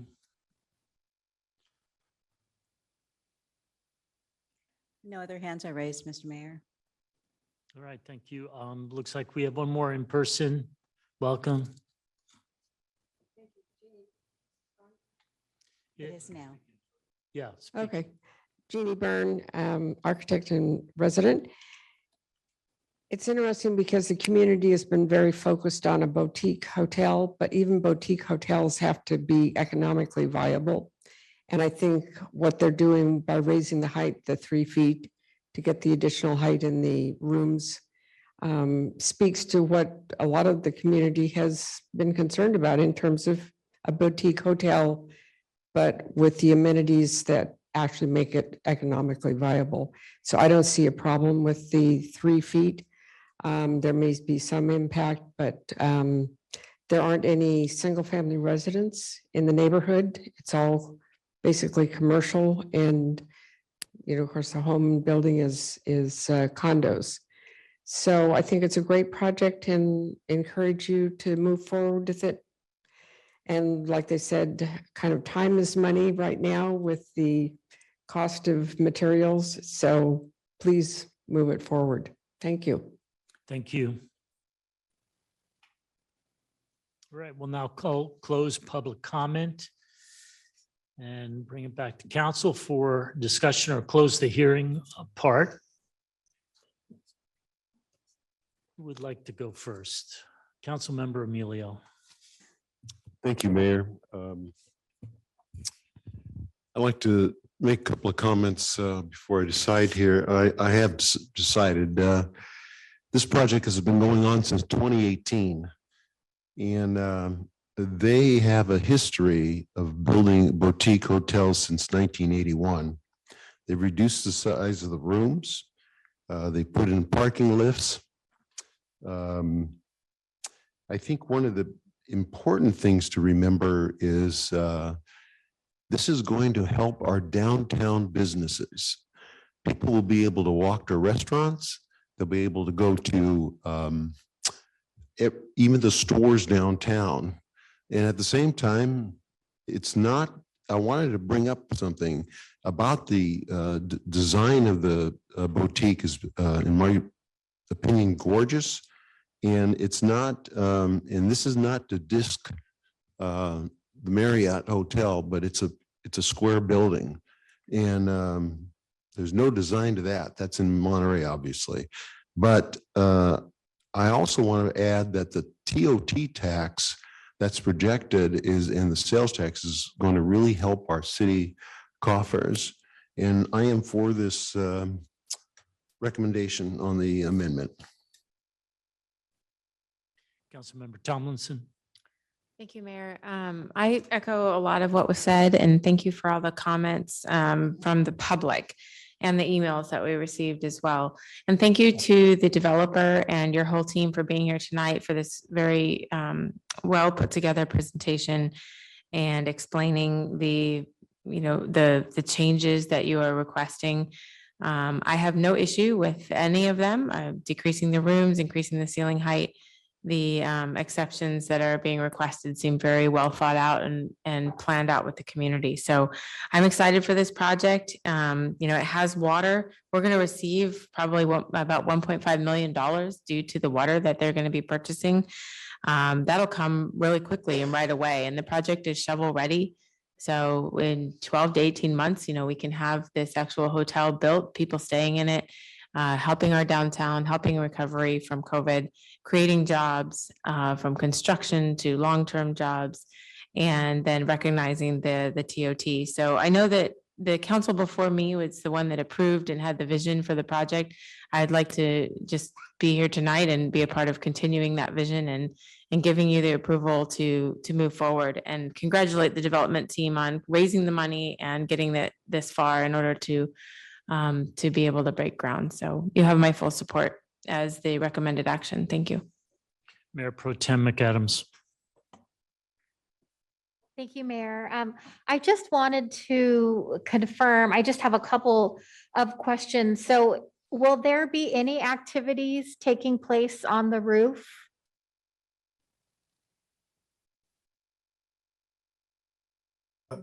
Through the mayor. Yes, I guess Mr. Sador or Mr. Leach. The only activities would be routine maintenance and repair work on the roof. There would not be any yoga or rooftop garden activities. Those have been removed from the proposed amendment. Excellent. Thank you for confirming that. And then as far as lighting, would there be any lighting on the roof that would be out of the ordinary? Through the mayor again? Please. There would not be any need for any extra lighting on the roof other than what would be required by the building code. Excellent. Thank you for that. Thank you for the plan set and the review of the various elevations. That was very helpful.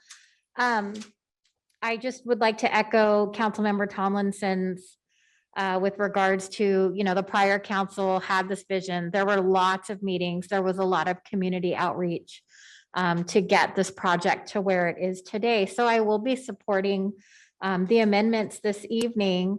I appreciate the thoughtfulness of the amendments, offering bus passes to the employees, having EV charging stations available. You know, I understand the concern about parking, but if you read, you know, if you do look at the various conditions, you can see that there was some thought with regards to addressing the parking.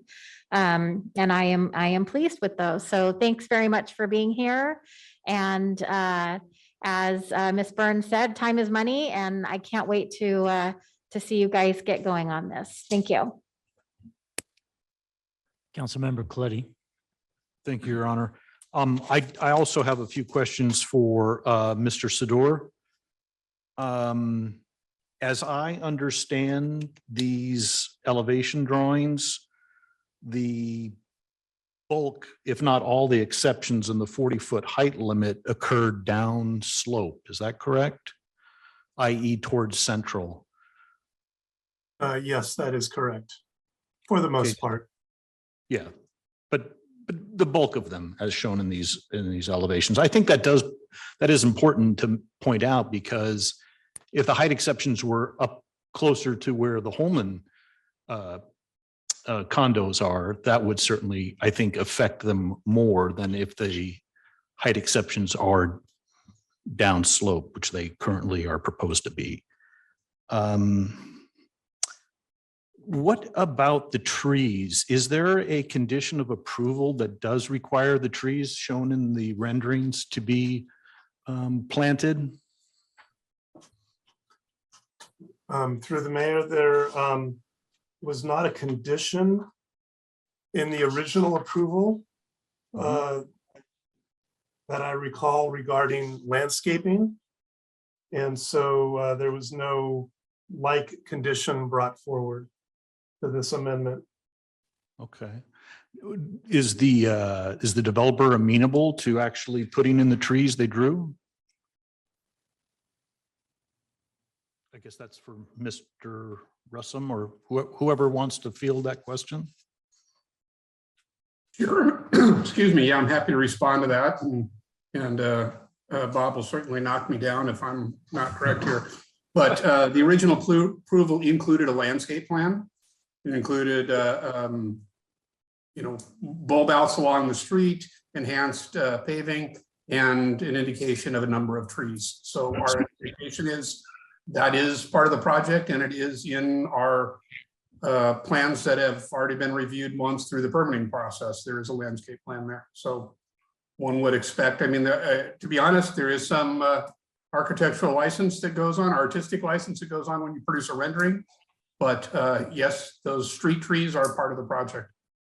Okay, well, I understand they're not going to look exactly like that. I'm not expecting that, but the number of trees shown in your drawings indicate the number of trees that will actually be planted. Is that correct?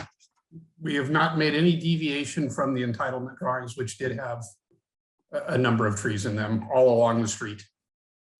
What was that number? I don't know that number. You're catching me where I don't have that plan in front of me.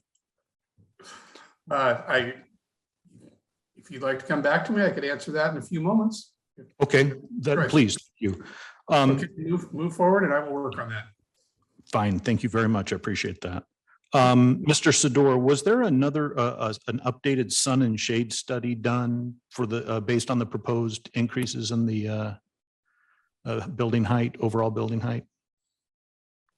Through the mayor, no, there was no shade study requested from the applicant for this amendment. Okay.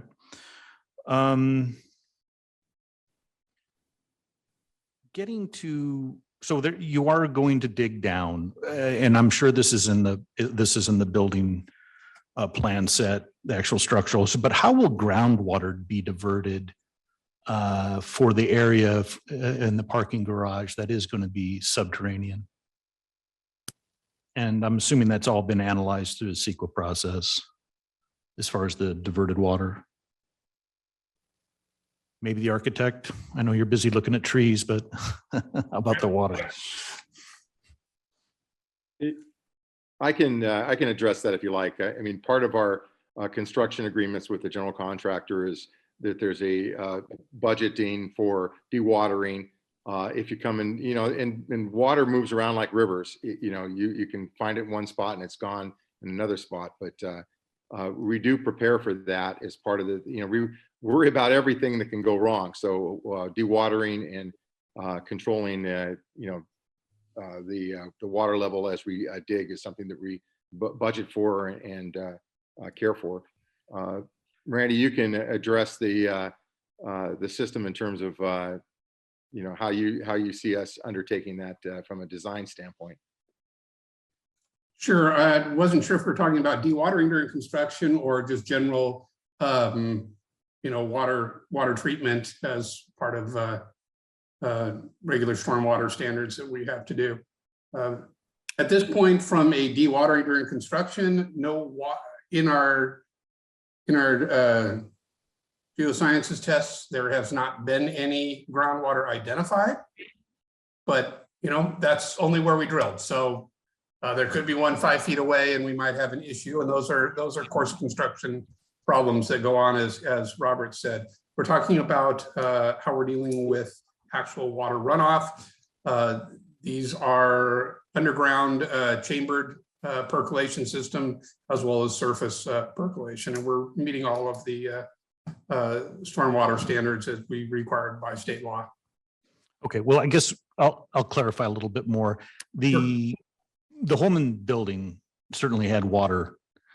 They had to deal with, they had sump pumps, et cetera, back before they made the remodels. In fact, that was just a wood plank flooring down there originally.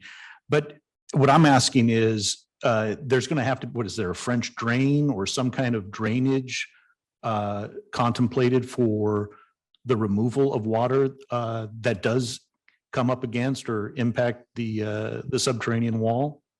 Sure, it's a waterproof retaining wall there with French drain and drainage system. Okay. All right. And on the basis of trees, I'm counting 14 street trees identified, as well as the trees will have smaller canopy ornamentals throughout the courtyard and nearest close into the building at the entry. Very good. Thank you very much. So this is for back to Mr. Sador. How many spaces are currently available in the city parking lot, and how many will be left over once the employees for the proposed hotel get their passes, parking passes? Through the mayor, staff does not currently have that information. Okay. So I would have to defer that question until I could ask the right person on staff for that. Okay, I'll still with you, Mr. Sador. The building permit, so there is a building permit application currently filed with the city, is that correct? Yes, there is. And as I understand it, there's been, what, 3 extensions made? So the building permit, it was extended until January 31st of this year. Is that correct? I have not looked specifically at the building permit history, but it's my understanding that there is an active building permit for the site. And it hasn't expired? The extensions have not expired, is that correct? That's my understanding, yes. Okay. When are they due to expire? All right, I'll just, okay. All right, well, great. I guess I'll do one final thought, and this is something that Dixie Lane brought up. This proposed hotel, and by the way, I'm very appreciative of the design and all the public engagement that happened back in 2018 to get us where we are on this design. I think that reflects very positively on how citizens and residents engage in the design process. And I personally appreciate the design. They're getting back to Dixie Lane's comment, it's proposed that we'll get $1.2 million of TOT revenue. I believe that's starting in 2025. just for comparison, we get about $4 million in total commercial TOT. So the one, and that's for 1,000 rooms. Currently, Pacific Grove has about 1,000 rooms of motels and hotels and bed and breakfasts, et cetera. So we're talking 102 rooms generating a 30% increase in TOT. Now, that's an exceptional increase, and I hope it's true, but I will await. In general, I support the project. Thank you. Councilmember Smith. Thank you, Mayor. I'm going to sound like a broken record tonight just because it seems like we're all in support thus far. I believe that I favor this recommendation, this item tonight, because it helps businesses in our downtown. It creates jobs in our city. It's obviously going to be a boost to TOT, and we're going to get some from the water sale. We're going to get some revenue there. And it's a shovel-ready project, so it's ready to go and start producing for us. And as everybody has said, it goes back a long way. A lot of work has been done by the applicant, by the staff. I felt the staff did a very nice job presenting this, and so I'm very supportive. Thank you. Councilmember Pedori. Thank you, Mayor. I would also like to echo some of the comments. Appreciate everybody joining in here today. I did have one small question. The revenue numbers that were projected, if I just backtrack that to by number of rooms, it appears to be like room prices set at about $350. Is that where you're thinking of the room rates to be? Yes.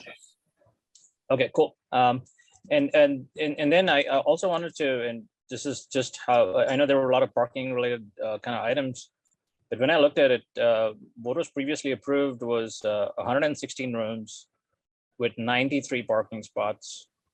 Now we have, that means there were less parking spots per room.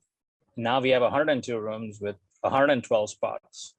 So to me, it actually is a better figure right now. So there are more parking spots available. So all in all, I'm supportive of this project. This is something that we definitely need for the community. More in all, a lot of items that are checked. So ready to make the motion whenever it comes. Thanks. Right, I appreciate the presenters, the developers, and as well as the public for all their participation here tonight. And so I'll take one topic. We're not going to resolve downtown parking tonight, but it sounds like we need a future conversation on downtown parking. And I was just looking at the condition of approval for it's what number? Condition of approval number 6, employee parking. And it says requirement for hotel employees to use the city's municipal parking lot. So it doesn't necessarily say it has to be the parking lot behind the Lighthouse Cinema. And I've gone past, for example, the small parking lot on 15th Street, which is either not used at times, it has some containers on it. So it would be great to understand, are we overselling our ability or not? Anyhow, so if people are having problems getting parking permits on city parking lots, please let us know. We probably need to address that. I had a question for the developers. If you had a chance, you looked at, obviously, the height is a big concern of reducing opportunities to reduce the gable parapet height. And the one thing that stuck out to me was the second elevator. You have one elevator that's has a flat roof, and you have another elevator with a gable roof that's higher. Comments? I guess Mr. Leach or Mr. Russum? this is Mr. Leach. One of the things we did, while we eliminated the rooftop yoga and rooftop activities altogether, that allowed us to lower the one elevator, right now having an elevator car actually go to the roof. So that is an improvement. Mr. Russum can address the rooftop on the 2 elevators. We have actually 3 elevators in the building. Part of that comes from having a high level of service and room service and housekeeping. But one thing I wanted to point out is that in terms of these appurtenances that exceed the 40-foot limit, that only represents about 8% of the roof itself. It's all at what would be the north end away from the Holman building. But Mr. Russum, can you address the rooftop or the elevator design on the top? Is there a way to lower that? Sure. In fact, what he's speaking to is our response to lowering it. One of the one single elevator near the lobby actually is on the face of the building on the courtyard side. So the gable roof, the articulation that we bring into that, the tile material adds to the overall character when seen from the street. So we felt it merited that level of attention. The other 2 are actually interior to the building, near what we plan to be the kitchen of the restaurant. So the line of sight for those was not the same. You're not on the face of the building. So we did not add the additional height of the gable roof on that. So they are in effect lower in that location. Again, I think doing what we could to keep it low. Thank you for the explanation. So I just want to clarify a couple of items. One is that my understanding is there are no variances for this project. And so the building height is 40 foot, and what the heights that exceed it are for what we call appurtenances. And that's the parapets and you just heard about the elevators. So that's to me and us a big deal, not exceeding our variances or having to make an exception for that. This is within code, though a use permit is required for the heights above 40 foot.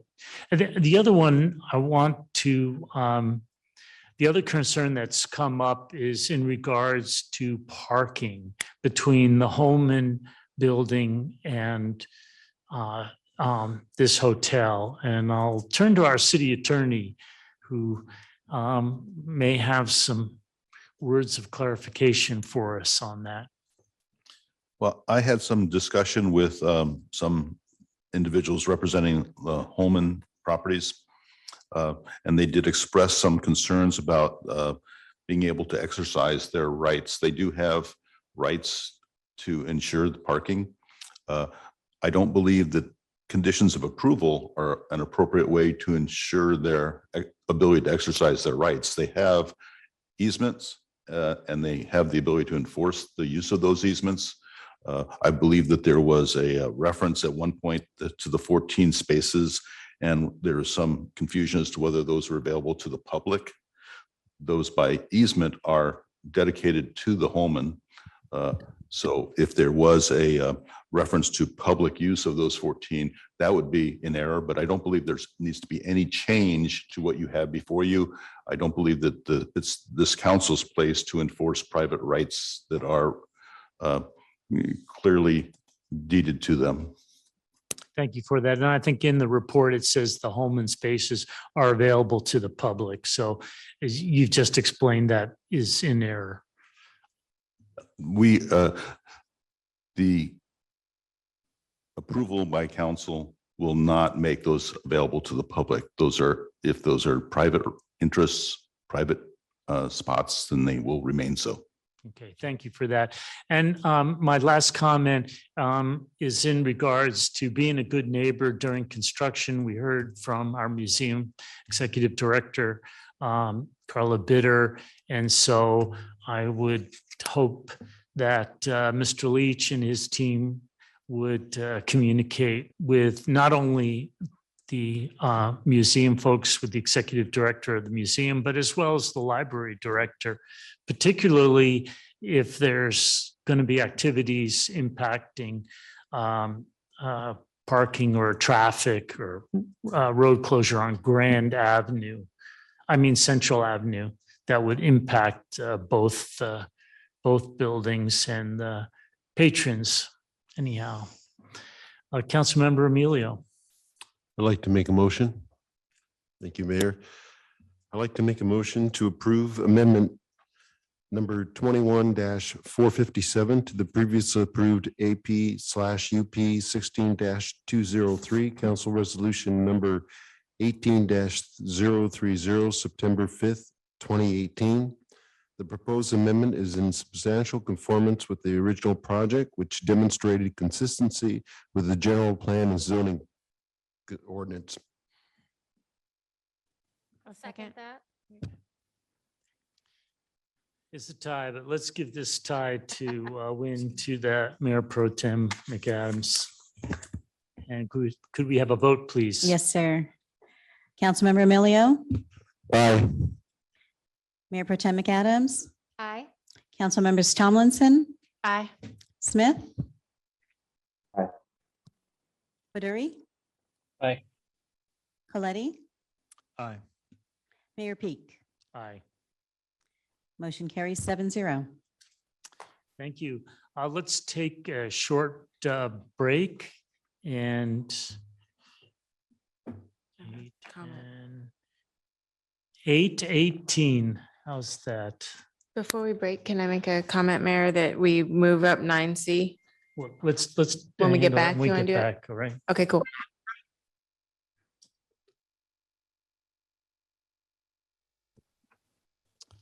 All right, let's resume. First order of business is for Mr. Harvey to give us your minimum that needs to be. I think that's probably the Autobahn event, because that has a timing, and former 9C. And what about 14? Now you've got me wondering about 14A, whether there is a. Mr. Mayor, I would like to call on Ms. Hunter. I don't know that 14A does have a time sensitive mark, does it, Ms. Hunter?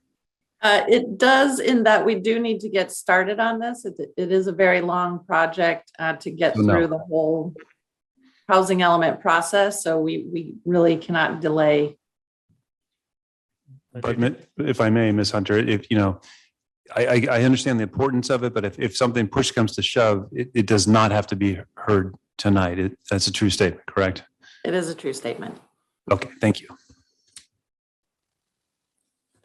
Well, I'm hearing, let's see, 12D as in David, the Autobahn event. So that gets in the queue, and 9C, the general plan. So let's do those two. I'll just look for a heads of agreement. Is that okay? We'll do those two in that order. Talk about cars, and then is there another one? And my apologies, Mr. Mayor. I believe that the second reading doesn't have to. No, I'm sorry. I think, apologies. It is. I'm sorry. Okay. Okay, so let's do 12D, the car event, and then 9C, that's the general plan update. And then we'll go back to the public hearing, 11B, that's the water wait list, okay? I'm not seeing any violent or otherwise objections. Okay. All right, so Mr. Go is with us. Welcome. Thank you, Your Honor, members of the City Council. I do have a very brief presentation on this item. screen.